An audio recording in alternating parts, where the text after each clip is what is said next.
Hi team. ஆக்சுவலாக ஒரு முக்கியமான பதிவு.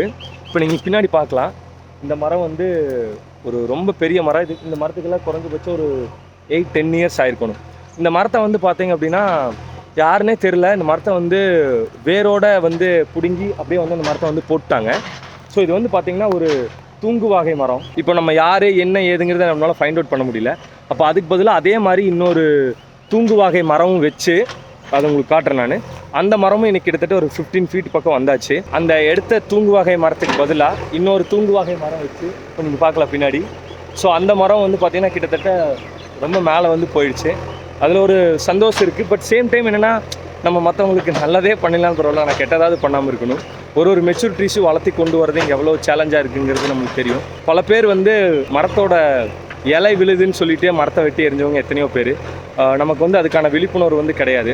இனிமேல் வரப்போகிற ஜென்ரேஷனெல்லாம் இங்கே வாழணும் அப்படின்னா நம்மளோட அந்த ஆட்டிடியூட் இதெல்லாமே வந்து மாறி ஆகணும். So let's together fight against climate change.